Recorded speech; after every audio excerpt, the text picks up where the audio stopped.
BEd second year language across the curriculum का आज हम फोर्थ क्वेश्चन करेंगे। What is the role of language in learning. Language का क्या रोल होता है लर्निंग में। Understanding language is at the heart of language teaching and learning. जो हम किसी को भी जो लैंग्वेज बोलते हैं उसे समझ में आए, उसी लैंग्वेज को क्या होता है हम टीचिंग और लर्निंग में यूज करते हैं और वो बहुत ही ज्यादा महत्वपूर्ण होती है।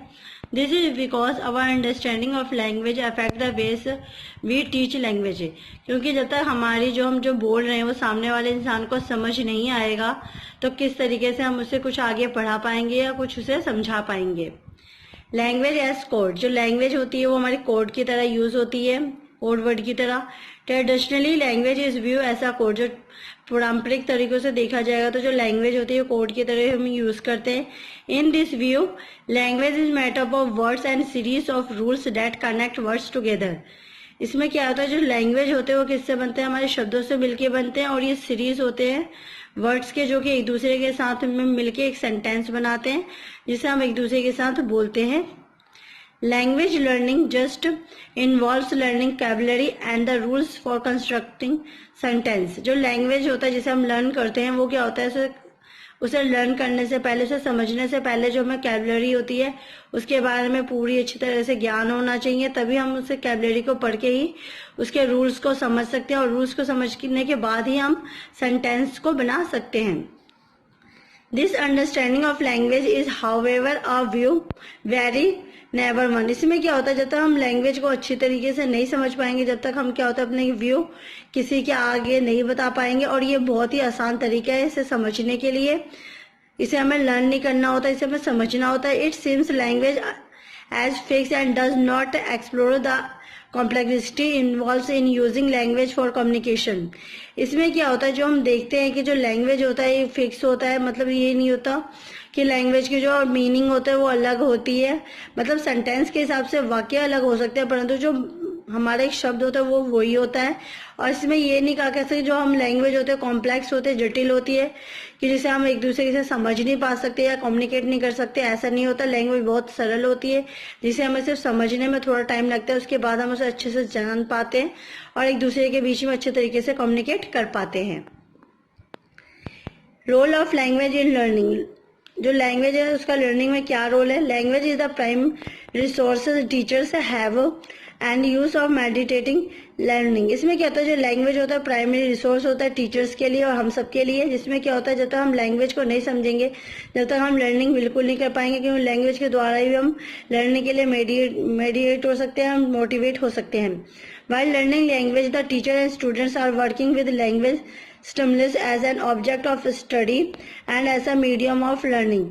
इससे क्या होता है जो लर्निंग होती है लैंग्वेज की, जो हम लैंग्वेज को लर्न करते हैं वो टीचर और स्टूडेंट के बीच में एक अच्छा सा काम करती है, जिससे क्या होता है जो बच्चे होते हैं वो चीज़ों को समझ पाते हैं, ऑब्जेक्ट्स को समझ पाते हैं और उन्हें स्टडी करने में बहुत ज़्यादा हेल्प मिलती है। प्लस में जो लर्निंग के लिए जो हमें मीडियम की ज़रूरत होती है तो जो लैंग्वेज होती है वही मीडियम का काम करती है। Theories of second language learning provide insight on aspect of second language learning. There is no comprehensive or complete theory that can guide the practice of teaching and learning.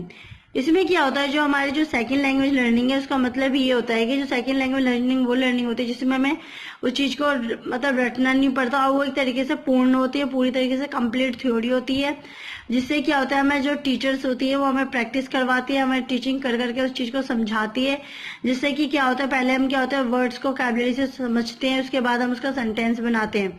परंतु जो second language है इसमें क्या होता है इसमें सारी चीजें बनी हुई होती है, हमें इसमें बोलना भी आता है, एक दूसरे से बात करना भी आता है। इसमें बस हमें उस चीज को प्रॉपर वे में दूसरों के सामने अच्छे से बोलना होता है, उसकी हमें इसमें प्रैक्टिस करनी पड़ती है। Both teachers and students need to develop a rich conception of what language and culture are and do and how they interrelated to interpret and creating meaning. इसमें क्या होता है इसमें बस हमें टीचर और स्टूडेंट्स के साथ मिलकर हमें ये सीखना होता है, टीचर और स्टूडेंट्स दोनों को आपस में, कि वो जो लैंग्वेज है वो हमें से क्या कहना चाहती है, इसका जो लैंग्वेज है उसका जो कल्चर आ रहा है वो पारंपरिक तरीके से किस तरीके से उसमें क्या इफेक्ट्स है और जो लैंग्वेज है कल्चर से किस तरीके से रिलेटेड है और इनका क्या एक दूसरे के बीच में क्या कनेक्शन और प्लस में इसका जो मीनिंग है क्या कहना चाहती है लैंग्वेज, वो सारी चीजें वो समझते हैं। लैंग्वेज एंड कल्चर, जो लैंग्वेज होता है वो लैंग्वेज और कल्चर क्या होता है, अंडरस्टैंडिंग द नेचर और the relationship between language and culture is the central to the process of learning another language. इसमें क्या होता है, जब हम लैंग्वेज को समझ पाते हैं और जो उसका नेचर होता है उसे समझ पाते हैं तो हमें पता चलता है कि जो लैंग्वेज और कल्चर है उसके बीच में एक बहुत ही बड़ा गहरा संबंध होता है। ये दोनों एक दूसरे से रिलेटेड होते हैं। प्लस में क्या होता है, लैंग्वेज के द्वारा ही हम मतलब लर्निंग कर सकते हैं, क्योंकि जब तक हमें लैंग्वेज ही नहीं पता चलेगी तो हमें कैसे पता चलेगा कि हमें लर्निंग क्या करनी है। It is language in its cultural concept that create meaning. इससे क्या होता है, जब हम लैंग्वेज को समझते हैं तो हमें इससे पता चलता है कि लैंग्वेज के थ्रू ही हम जान पाते हैं कि जो हमारे सामने वाला इंसान है वो किस कल्चर से डिपेंड करता है, किस कल्चर पे बेस है। उसके द्वारा ही हमें उसकी बात करने से ही पता चलता है कि वो किस साइड का है। Creating and interpreting meaning is done with a cultural framework. इससे क्या होता है, जिससे हम क्या होता है किसी इंसान से बात करते हैं तो उससे बात करने से ही हम उसका मीनिंग उसके बारे में समझ आता है कि वो किस कल्चर पर बेस्ड है और क्या उसका फ्रेमवर्क है, किस तरीके से मतलब किस कास्ट का है वो। Both the learner's culture and cultural is which meaning is created for communicating have an influence on the ways in which possible meaning and understood। इससे होता है क्या होता है, जब हम कल्चर को समझते हैं तो कल्चर का मीनिंग और कल्चर को लर्न करते हैं तो उससे क्या होता है, उस चीज़ को फिर हम समझने लगते हैं, फिर उस चीज़ से हम एक दूसरे से कम्युनिकेट होते हैं। उससे क्या होता है, जब हम उसको अच्छे से समझ पाते हैं तो हम जो एक दूसरे से होते हैं कम्युनिकेट हो पाते हैं और एक दूसरे को समझते हैं। Learning to communicate in an additional language involves developing an awareness of the ways in which culture interrelates with language whenever it is used। इससे क्या होता है, जब हमें पता चलता है, जब हम लैंग्वेज को सीखते हैं तो उससे क्या होता है, हमें पता चलता है कि किस तरीके से कम्युनिकेट करना है, किस तरीके से हम अलग अलग तरह की लैंग्वेज को सीख पाते हैं। उससे क्या होता है, जब हम चीज़ें को सीख पाते हैं तो हमें किसी के ऊपर डिपेंड नहीं होता, क्योंकि जब हमें अलग अलग लैंग्वेज बोलने आती है तो हम अलग अलग भाषाओं को अच्छे से समझ पाते हैं। प्लस में हम इसका रिलेशन भी इंटर रिलेशन भी समझ पाते हैं कि लैंग्वेज का कल्चर से क्या रिलेशन है, वो किस तरीके से एक दूसरे से निर्भर है, एक दूसरे पे डिपेंड है, और प्लस में इसके क्या यूजेस हैं। Language as social practice. Language क्या होता है, हमारा क्या होता है, समाज में रह के प्रैक्टिस करने से ही आती है। And understanding of language and open dynamic energetic and personal encompassed the rich complexity of communication। इसमें क्या होता है, जब हम लैंग्वेज होती है एक दूसरे के साथ समझने के लिए, उसे समझने के लिए हमें लोगों के साथ घुलना मिलना होता है। और ये क्या होता है, जब हम एक दूसरे से बात करते हैं तो बिल्कुल एनर्जेटिक में होना चाहिए, ना कि लो वे में बात कर रहे हो, बिल्कुल भी कुछ साहस ही ना हो, सामने वाले को बात करने में भी हमसे अच्छा फील ना हो, ऐसा नहीं होना चाहिए।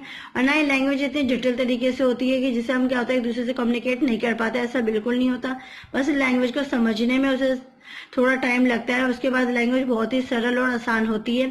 Language is not a thing to be study but a way of seeing, understanding and communication about the words and each language user use his or her language differently to do this. इसमें क्या होता है, जो language होता है वो thing होता है, जिसे लैंग्वेज और थिंग इस तरीके का सामान या वस्तु नहीं होती जिसे क्या होता है हम किताब से पढ़ के उसे रट के समझ सकें और उसे अप्लाई कर सकते हैं। बल्कि लैंग्वेज एक ऐसा तरीका होता है जिसे हम देखते हैं, उसे समझते हैं, फिर उसके बाद एक दूसरे से कम्युनिकेट होते हैं, जिससे हम एक दूसरे की लैंग्वेज को, एक दूसरे की हाव भाव को, एक दूसरे को अच्छे तरीके से समझ पाते हैं, जिससे चाहे वो डिफरेंट कल्चर या सोशल का हो।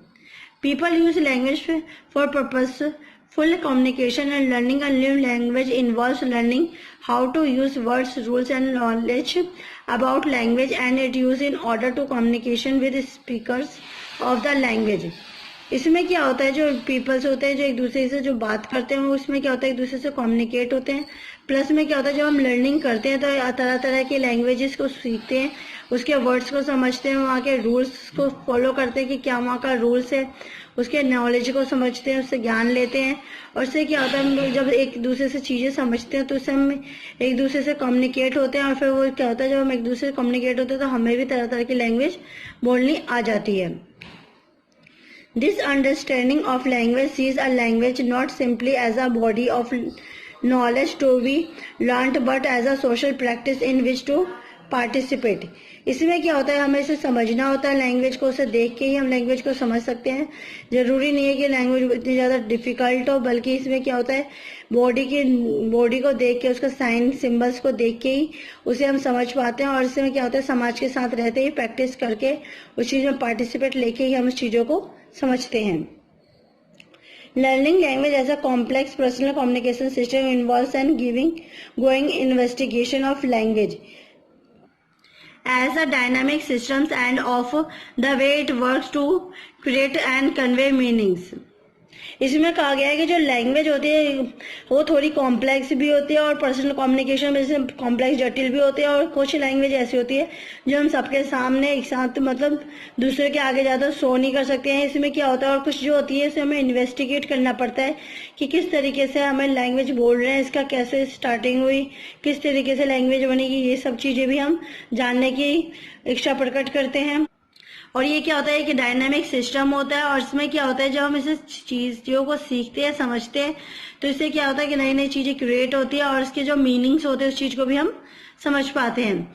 This involves learners in analysis and talking analytically about language. इसमें क्या होता है जब हम लैंग्वेज को समझते हैं तो जो लर्नर होते हैं इस चीज़ को एनालाइज करते हैं, उससे एक दूसरे से बात करके लैंग्वेज को समझते हैं, फिर वो एक दूसरे से कम्युनिकेट हो पाते हैं और समाज के साथ अच्छे से तालमेल बना के रहते हैं। आई होप आपको आज की वीडियो पसंद आई होगी। प्लीज़ मेरी वीडियो को लाइक कीजिए। Thank you for watching.